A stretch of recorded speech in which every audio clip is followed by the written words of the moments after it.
வணக்கம். என்னோட பேர் ஜெயசீலன். சொந்த ஊர் பார்த்திங்கன்னா கொடைரோடு அப்படிங்கிற ஒரு சின்ன கிராமம், திண்டுக்கல் டிஸ்ட்ரிக்டில் இருக்கக்கூடியது. நான் ஒரு மல்டி லெவல் மார்க்கெட்டிங் கம்பெனியில் ஒரு 40 லட்ச ரூபா சம்பாதிச்சு ஒரு எமரால்டு ரேங்க் அப்படிங்கிற ரேங்க்கில் போய்க்கிருந்தேன். அந்த டயத்தில் நிறைய ட்ரைனிங் மீட்டிங் இதெல்லாம் அட்டன் பண்ணிக்கிருக்கும்போது ஃபேஸ்புக்கில் நிறையா கமெண்ட்ஸ், லைக்ஸ் இதெல்லாம் பார்த்துக்கிட்டே இருப்பேன். அப்போ தந்திராவை பற்றி ஒரு பேஜ் வந்துருந்துச்சு ஃபேஸ்புக்கில். பார்த்ததுக்கப்புறம் அந்த நம்பருக்கு கால் பண்ணி தந்திரானா என்னன்னு கேட்டேன். கொடைக்கானல் நீங்கள் கண்டிப்பாக வரணும், என்னென்னு தெரிஞ்சுக்குங்க அப்படின்னாங்க. ஆனால் நல்ல இன்கம் வாங்கியிருந்தேன். ஆனால் பெரிய அளவில் கையில் பொருளாதாரம் இல்லை. கொடைக்கானல் போகிறதுக்கு கையில் பணம் இல்லை. ஆனால் அவ்வளோ தூரம் கொஞ்சம் சிரமமாக இருந்துச்சு. ஆனால் கண்டிப்பாக நீங்கள் வந்தே ஆகணும்னு சொல்லிட்டு தொடர்ந்து ஃபாலோ பண்ணாங்க. ஃபாலோ பண்ணதோட விளைவு அங்கே நான் கொடைக்கானல் போனேன். போனதுக்கப்புறம் பார்த்திங்கன்னா அங்கே லா ஆஃப் அட்ராக்ஷனை பற்றி நிறையா மீட்டிங் ட்ரைனிங்கில் சொல்லுவாங்க. அந்த ட்ரைனிங்கை நானும் அட்டன் பண்ணிக்கிட்டு இருக்கேன். அதே போல் நாங்களே ட்ரைனிங் எடுத்திருக்கோம். 10,000 பேருக்கு முன்னாடிலாம் ட்ரைனிங் எடுத்திருக்கோம். எங்கே நம்ம சொல்கிறது தானே சொல்கிறாங்க அப்படிங்கிற மாதிரி நினச்சிக்கிருந்தேன். எல்லா மாஸ்டர் சொல்லியிருந்தாங்க. இப்போ எங்களுக்கு பார்க்கும்போது சாதாரணமாக தெரிஞ்சு கோட்டை போட்டு ஒரு சார் வந்திருக்காங்க அப்படின்னு சொல்லிட்டு அவங்க உட்காந்து இப்போ சொல்லிக்கிருக்காங்க. அமிர்தகரா ராஜசேகர் சார் அப்படின்னு சொல்கிறாங்க. சரி என்ன சொல்கிறாங்கன்னு பார்க்கலாம் அப்படின்னு சொல்லும்போது அவங்க தியானம் பண்ணுங்க, ஒரு சங்கல்பம் வைங்க அப்படின்னு சொல்கிறாங்க. ஹாரா தியானம் பண்ணுங்கிறாங்க. ஹாரா தியானம்னா என்ன அப்படின்னு சொல்லி கேட்கும்போது அதை பற்றி சொல்லி பண்ண சொன்னாங்க. ஏதாவது ஒரு சங்கல்பம் வைங்க, கண்டிப்பாக நடக்க அப்படின்னாங்க.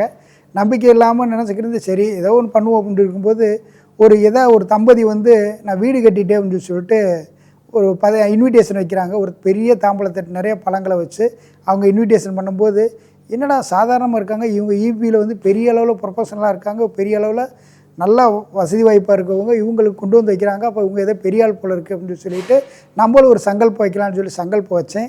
சங்கல்பம் வச்சப்போ நம்ம ஒரு வீடு இருந்தால் நல்லா இருக்குமே அப்படின்னு சொல்லி நான் 8 வீடுக்கு வாடகை வீடு மாறி இருந்தேன். அப்போ நம்ம ஒரு சொந்தமாக ஒரு வீடு இருந்தால் நல்லா இருக்குமே சொல்லி ஒரு சங்கல்பம் வச்சேன்.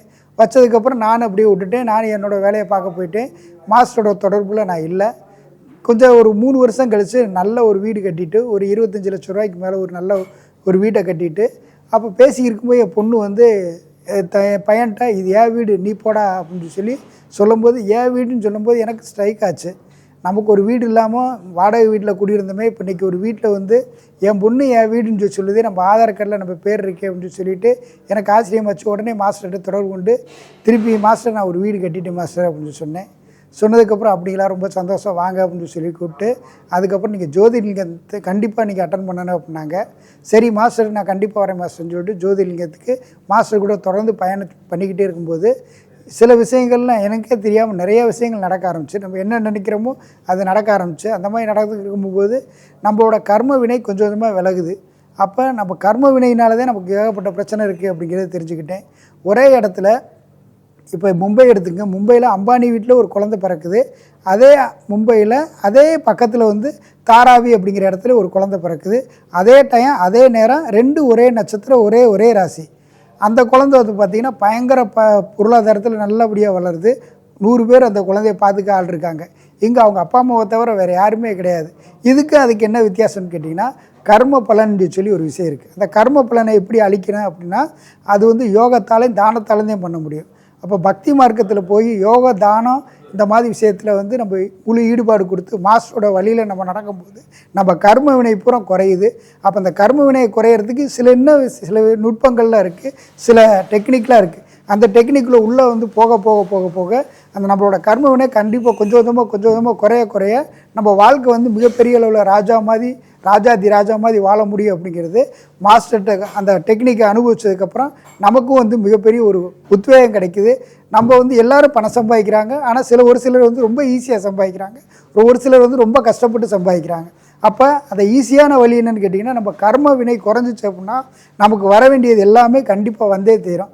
அப்போ அந்த கர்ம வினையை குறைக்கிறதுக்கு என்ன வழின்னு பார்த்தீங்கன்னா இது வரைக்கும் யாருமே சொல்லித்தராத விஷயம், சில நுட்பமான விஷயங்கள், சில விஷயம் மந்திர உபதேசங்கள் மூலமாக, அதே போல் 12 ஜோதிர்லிங்க யாத்திரை மூலமாக கர்ம வினை குறையும் அப்படின்னு சொல்லி இந்த கர்ம வினையை குறைக்கிறதுக்கு உண்டான விஷயங்கள்லாம் சொல்லி நிறையா செஞ்சு கொடுத்து நம்மளை ஆசீர்வாதம் பண்ணி சில மந்திர உபதேசமாக பண்ணி கொடுத்து இந்தளவுக்கு நம்ம வளர்த்துக்கிருக்காங்க.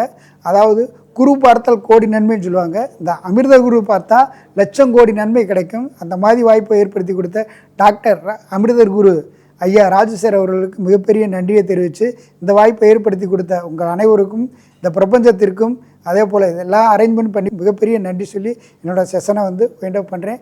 Thank you so much. தேங்க்யூ.